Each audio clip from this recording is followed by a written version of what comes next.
Okay, Ukrainian air defense is decimating Russian Su-34 planes with the help of the roaming Patriot teams. So, why our forces decided to risk moving such expensive, rare, and valuable system close to frontline, where Russians will have more opportunities to stop, to spot, and to destroy it? And the answer is Russian glide bombs. And that's what we are going to speak about today.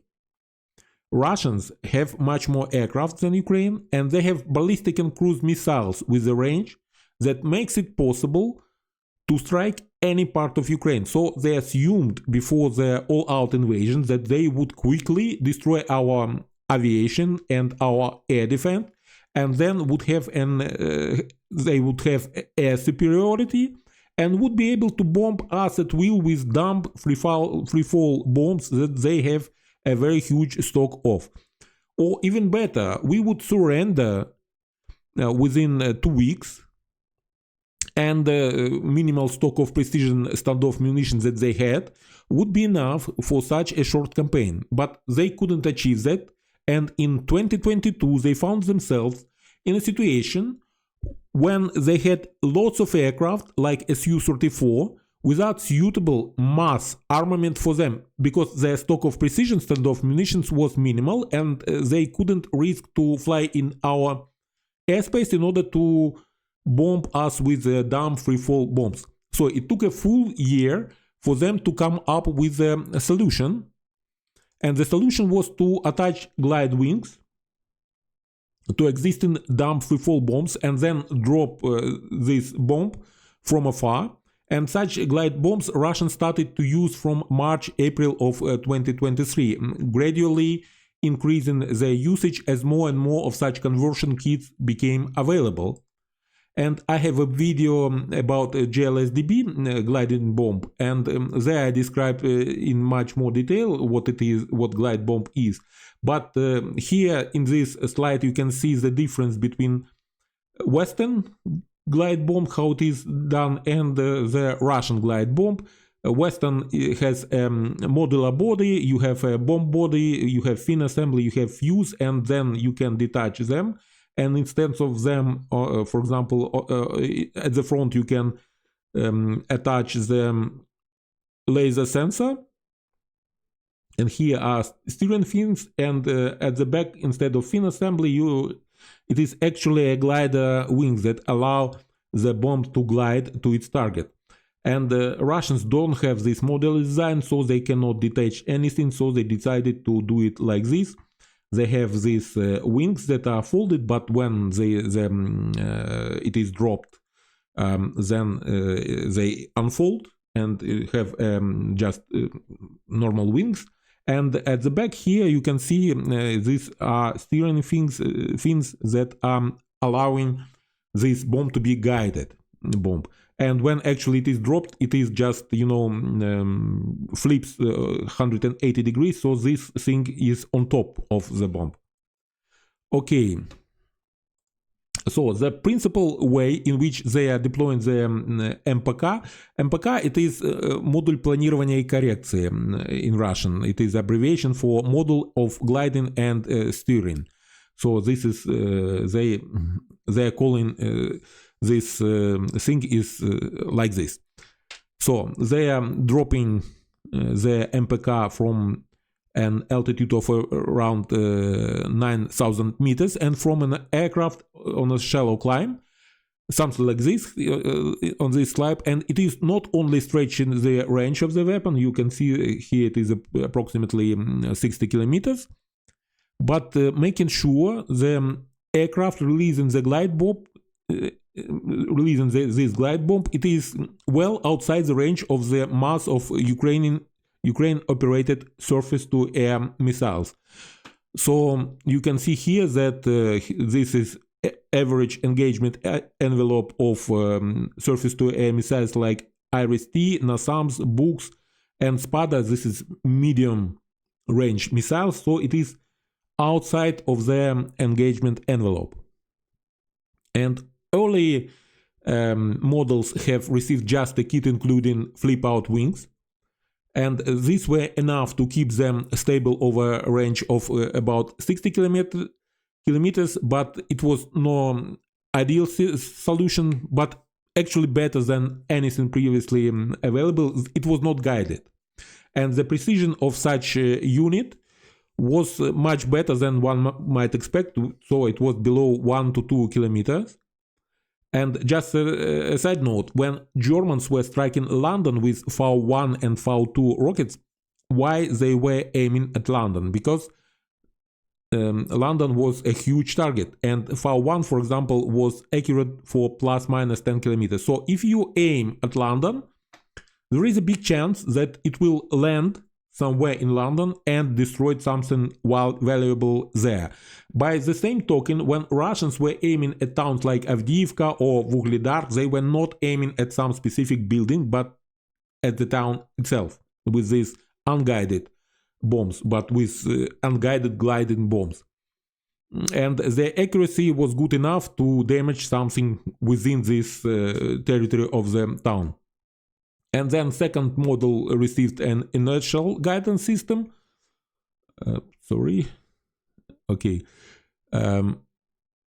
Inertial guidance system sufficient to stabilize them in flight only. And through April and May of 2023, Russians began testing glide bomb models equipped with receivers for GPS and GLONASS, and then weapons equipment with guidance fins. So first they were just wings without the guidance fins. And indeed, sometimes during May, our forces have found the first wreckage of gliding unit, including a GPS receiver. And this GPS receiver was actually made by the Irish company Tauglass. And here is a shot of the wreckage of one glide bomb that was equipped with a guidance section. Here it is. Then since June-July 2023, reports surfaced in our media that the Russians began hardening guidance sections of their glide bombs through the installations of electronic countermeasure systems. So in turn, it was indicating that our forces were already reacting to the appearance of guided glide bombs by disturbing their guidance system. And the problem is, whether bombs in question were guided or not, many came entirely unannounced and without little warning. And sure, our air defense was detecting and tracking high-flying Su-34s as they were approaching, and it was issuing warnings. But however, the troops on the ground sometimes do not receive this, and even if they receive the warning, they can't always take cover in time. So when time and again one or another glide bombs did come down within 200 meters of its aiming point or of its target, the results were quite nasty. And sufficient to say that during last summer, numerous Ukrainian villages, several kilometers behind the front line, were subjected to sustained days and weeks long strikes by glide bombs. Places like Malatakmachka, it is north of Robotina, for example, have suffered extensive damage to them. Often enough, already FAB 250 bomb converted with this kit was enough to demolish 2 family homes, only one bomb. And moreover, by the summer, the Russians were deploying their glide bombs in such numbers that it became strongly felt. And please make no mistake, when a 5-kilogram warhead detonates anywhere within 200 meters of you, it's quite strongly felt. Then, during October 2023, the VKS released over 1,000 glide bombs. The highest rate of deployment was 80 glide bombs on one day, and the mass of weapons in question was still unguided, so results were quite different. But Towards the end of that month, first reports surfaced about Russians deploying their glide bombs to strike bridges, for example in Kupiansk area, and striking bridges is never going to work with unguided glide bombs. So this is obvious evidence that VKS was supplied by a gradually increasing number of guided models. So then in November 2023 they dropped 1,200 glide bombs, and in December and January they dropped about 1,000 each month. So these glide bombs started to be a really big problem for our forces, and our military command had to come up with some solution. And you can see from the slide here that Su-34 are dropping bombs outside from the range of our medium range SAMs, surface-to-air missiles. And just an aside, F-16s are not a solution. We would need to have at least 100 of them, because our front line is huge and we will need a lot of F-16s to keep, say, at least 4 to 8 of them airborne at any time of the day, so to enable the quick or timely reaction to Russian glide bomb attacks. And also AIM-120C air-to-air missiles that we are most likely to receive for these F-16s it is a medium range missile, just like NASAMS or IRIS-T or something, and to target incoming Su-34 from more than 50 kilometers away, it is much too short range. And to obtain such a long range shot with AIM-120C, the F-16 would have to operate at high altitudes, 5,000 meters and more, and which in turn would fully expose F-16 to the Russian manned interceptors equipped with R-37M long-range air-to-air missiles like Su-35 and MiG-31 can be equipped with such long-range air-to-air missiles, or it would be fully exposed to the Russian long-range surface-to-air missiles like S-400s.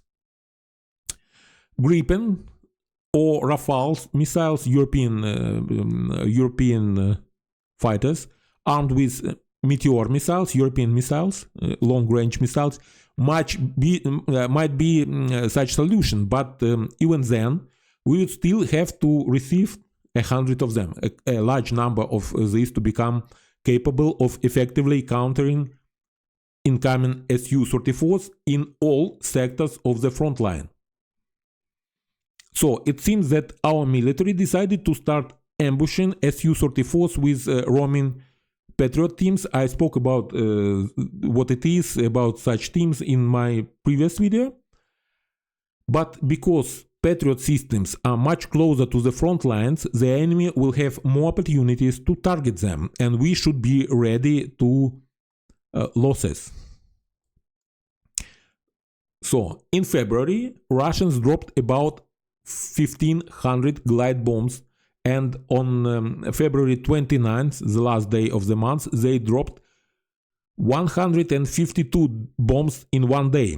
And on the night from 16th to 17th of February, this is the dates when they were when Avdiivka fall, they dropped 151 glide bombs. Just to keep things in perspective, France gave us 50 glide bombs, and it was a major event, a major piece of news.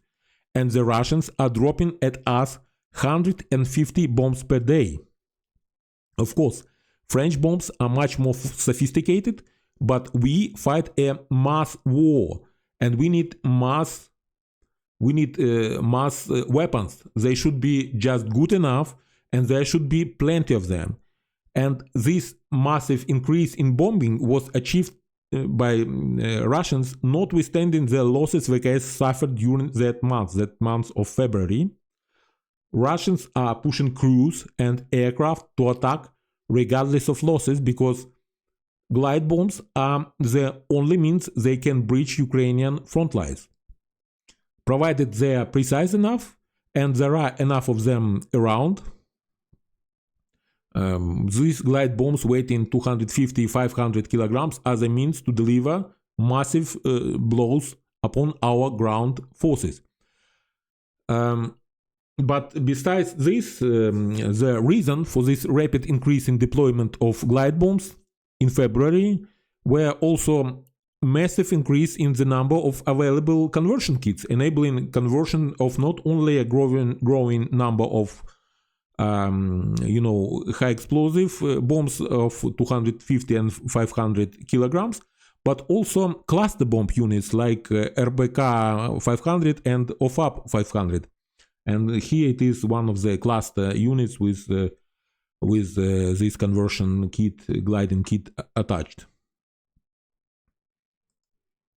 And also these glide bombs are deployed not only by Su-34s but by older Su-24s too. And nowadays there are lots of additional platforms, aircraft that can deploy glide bombs than it was 2-3 months ago. And as far as I know, VKS should still have about 80 operational Su-34s and at least a similar number of Su-24s. Now some words about tactics that are used. The principal strike formation used by the VKS these days is a trio. It is a pair of Su-34s that is escorted by a single Su-35. And each of these Su-34s is armed with 4 cabs. A cab means glide bombs. And Su-34 is armed with about 2 Ha-31 anti-radiation missiles. This is this missile. And then 2 R-30M long-range air-to-air missile and 2 R-77 medium-range air-to-air missile. And here you can see this long-range missile and medium-range missile. And also they have 2 short-range missile, R-73M. So, single formation of this kind, 2 Su-34s and 1 Su-35,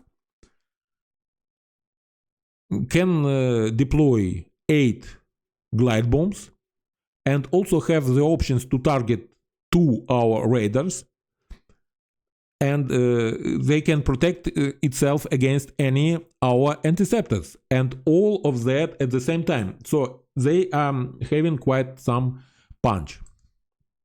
Then in March, Russian Airspace Force VKS has greatly decreased the number of strikes by Su-34s, and the strikes they were releasing previously over 100 bombs, and then in March they started to release between 50 and 60 glide bombs a day.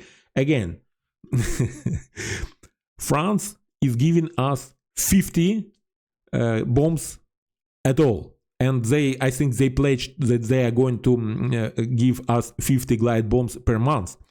But we are now happy that we are receiving only 50 glide bombs per day at us, and not 150 like last month. Also, this Beriev A-50 radar planes are nowhere to be seen since February 23 of this year, when the second such plane was shot down within approximately 1 month. So this strategy of ambushing Russian aircraft is somewhat paying off. To conclude, our air defenses have been effective against Russian aircraft, forcing them to adapt. Russia mass deployment of glide bombs poses a significant threat to our ground forces. And while Patriot deployment offer improved air defense, it comes with increased risk of loss of such valuable systems. What we actually need are long-range weapons, surface-to-surface weapons, and we should get rid of these ridiculous restrictions that are not allowing us to strike Russian territory. Russians have air bases right on the other side of the border in the Russian Federation territory, and it is from these airfields Su-34s fly to bomb our forces, and we should strike airfields and destroy these aircraft there without endangering our valuable and rare Patriot systems. Thank you for watching. This is all for today. Thank you for your attention and have a nice day, and Slava Ukraini!